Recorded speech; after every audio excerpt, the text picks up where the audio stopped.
Hello and welcome to a very special How I Paint Things. Now, today's miniature comes with a very short story in that I took him outside. I wasn't actually going to record today. I was going to prime this guy in green and paint him for myself. It's a nice cool day and I wanted a Monday off. Instead, I picked up the wrong primer and figured, oh well, let's carry on from there. Life gives you lemons, you know.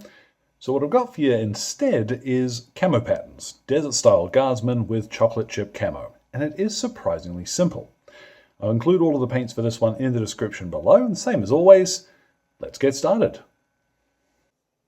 Now, if you need to, you can get into any recesses or what have you with a little bit of Xandri dust from the pot. This fella's going to be fine though. I did manage to get pretty much everything. What I've got is one of my big soft makeup brushes. Any old dry brush will do for this. You do not need to be particularly careful. And some Tyrant Skull. What I'm going to do is lay down a little bit of depth. This is more or less exactly the same as I would start my Cadians. What I want to concentrate on in particular is going to be his uniform, so that we've got a little bit more depth to that.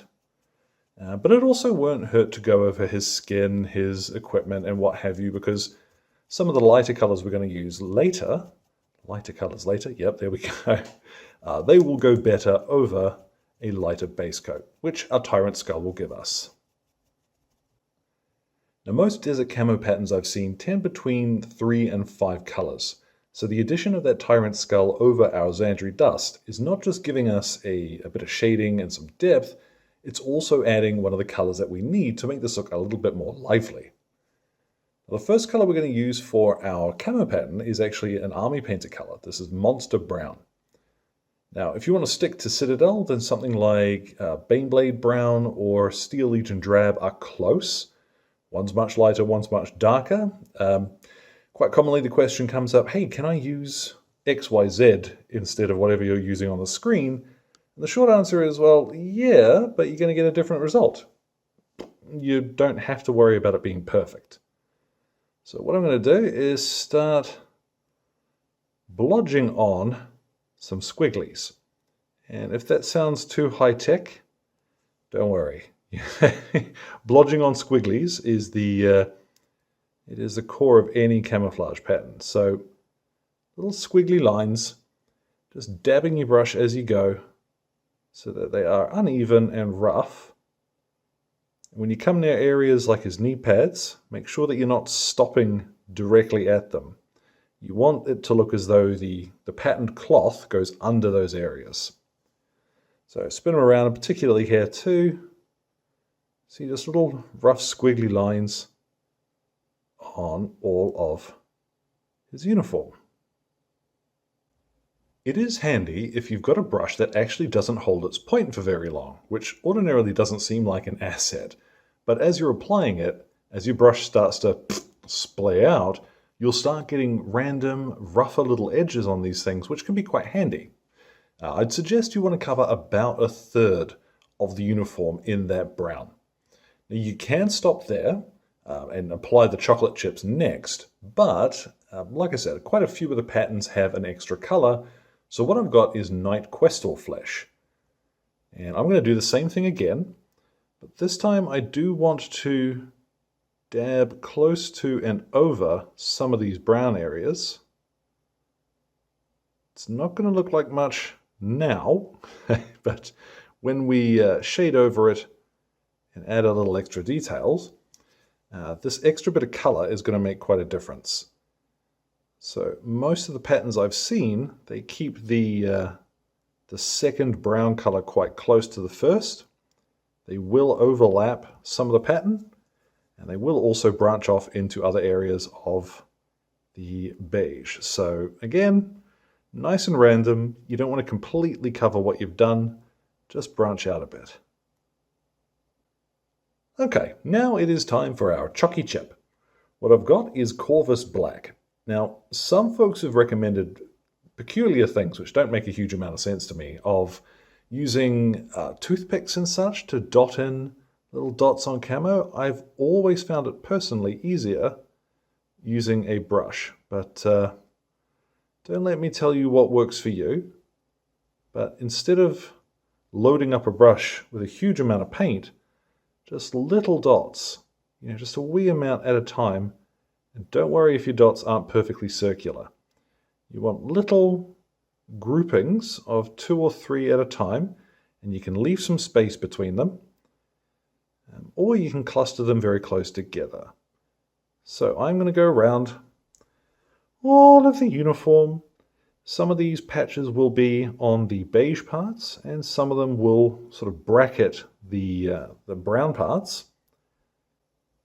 And now the same thing again with some pallid witch flesh. Now applying this, you don't necessarily need to stay completely within your little black dots.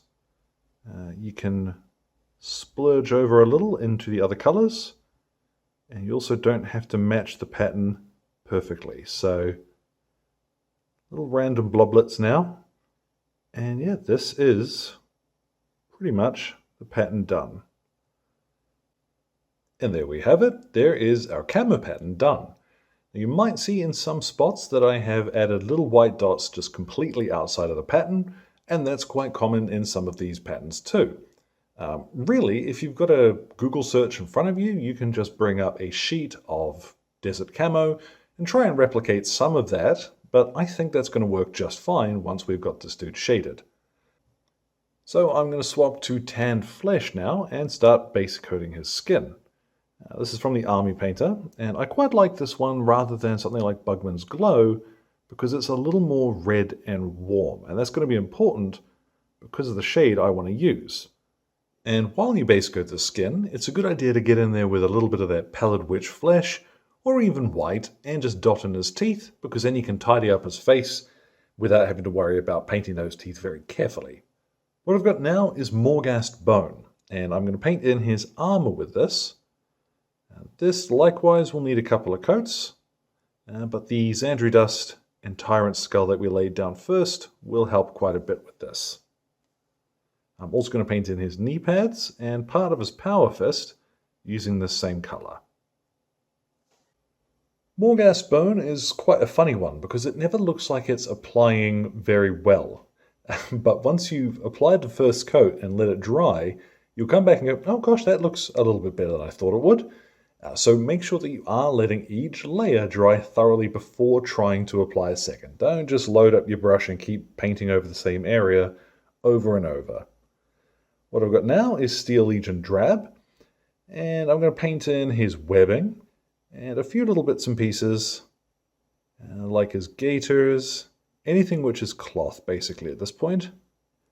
This will cover wonderfully. It's a nice mid-brown, and away we go. Now we'll apply the metallic details, and because I want a little bit of visual contrast between light and dark on the miniature, I'm actually going to use lead belcher. A lot of the time I would use Iron Hand Steel or something similar, but in this case I do want a slightly darker finish, and because we're not going to shade this terribly dark, lead belcher is going to be the easiest choice here. So even this little doofer on his chest, rather than painting it in bright shining gold or something, I am also going to do that in lead belcher.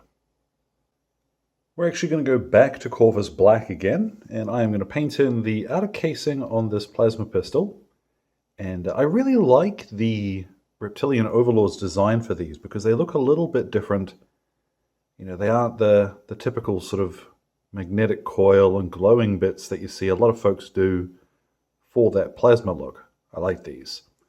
As well, I am going to paint his boots in black, and I am going to do the little band around his beret with this as well. But I'll do that off screen. That will be a little bit easier for me. Now the final one of the base coats I'm going to apply at this stage is for his beret. Now you could go back to Zandri Dust if you want a khaki finish, something more realistic, but no, not me. I've got my fist on red, and I want a nice bright beret here. Now once that has dried and you've done any last minute tidy up that you need to do, it's time to shade them. Now you can go ahead and use something like Agrax Earthshade here. I do strongly recommend thin it down a little bit though, because the new mix is pretty fearsome. But what I'm going to use is marine juice. Now, I've mentioned this in a few videos and even done a whole video on it itself. The ratio for this, now this will sound weird, but I promise it's simple. The ratio for this is 3 parts dark tone from the Army Painter, 3 parts Reichland Flesh Shade, and 4 parts Lamy and Medium. Now what that adds up to is get a big container and put 1 bottle of each in there. But if you want to test it out before, mixing 3 bottles of shade, that's the ratio that you're looking for. Equal parts of the 2 shades, and then just a little bit more of the medium. What this gives us is a nice warm shade, and it's not massively overpowering. The amount of medium in here also splits up that surface tension and lets it flow quite nicely. So I am going to bucket this over everything. Skin, equipment, armor, uniform. Marine juice, this whole dude. Now once that's had plenty of time to dry, you'll have something that looks like this. And winner, I did blotch a little bit on the side there, but for the most part, that is golden. That's ready to rock and roll. There's nothing saying you couldn't put them on the table like this, but of course we always want to take it just a little bit further. Now you could painstakingly highlight all of the edges of the armor and his gear by using, I don't know, a Shefty Bone or a Screaming Skull, something like that, but we're just going to go back to Tyrant's Skull, and I've got one of my grimy little brushes from the stationery aisle here. What I'll do is first of all dry brush the edge of the base for an idea of what I'll leave behind. I do not want very much at all. And then, dry brushing against edges of detail, I'm going to use this to pick out the armor. So its power fist as well is included there, of course. And when I'm coming near his skin, I'm not too worried if I do get a little bit of this on there, because I'm going to highlight that in a minute anyway. So I'm going to highlight all of his armor using this. And once you've worked most of it off your brush, what you can do is very, very lightly sneak along to the soft material and dry brush that as well.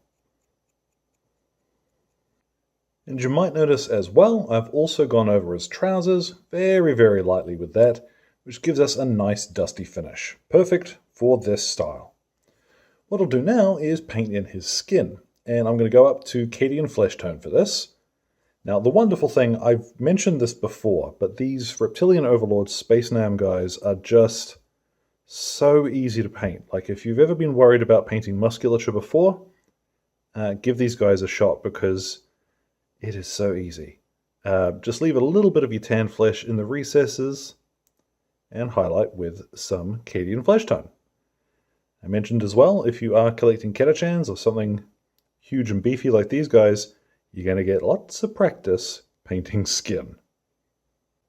So once you've left most of your tanned flesh untouched in the recesses, but highlighted his face and what have you, I'm going to grab a little bit of Kislev flesh and just highlight some of the edges of the musculature.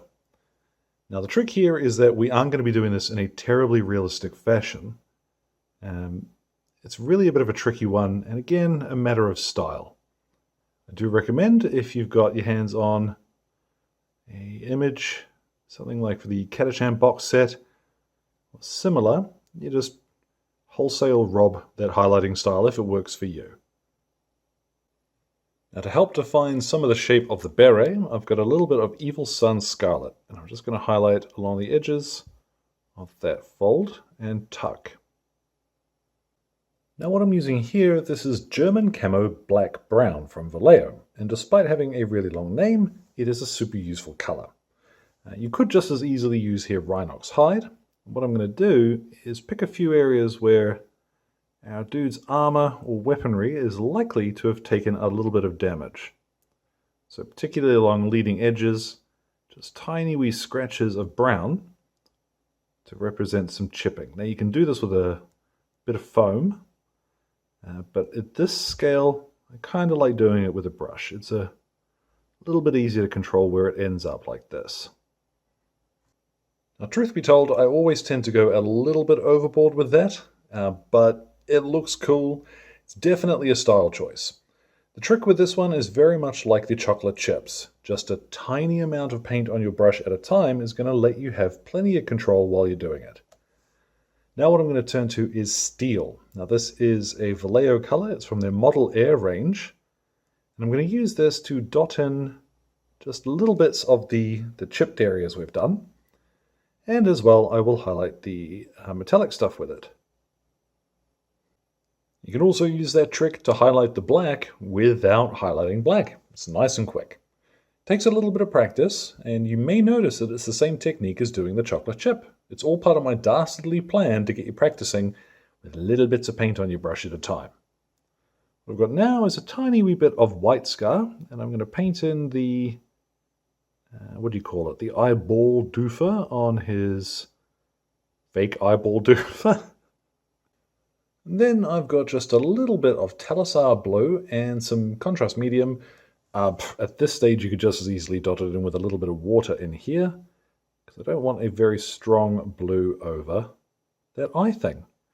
Now once that's dried, I'm going to go ahead and varnish this dude, pop a base on him. The recipe for that will be in the description.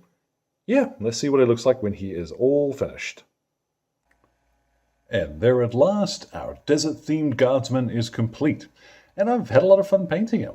The only thing that I would suggest, if you take nothing else away from today, is to remember little tiny bits of paint on your brush at a time when you're trying to paint smaller details. Because I've seen the amount of paint that some of you out there are trying to paint details with. Take some off your brush. Folks, please. It'll make life easier for you. So as always, thank you very much to Exit 23 Games for the light and sound equipment, as well as all of my wonderful patrons who keep me ticking in paints and glue, including my wonderful producers who are showing up on screen now. Thank you very much, one and all, to them. It really makes this possible. So any questions or anything, feel free to drop them in the old comment box below. My Twitter and Instagram are both linked there too. So thank you very much for your time, one and all, and you all enjoy the rest of your day.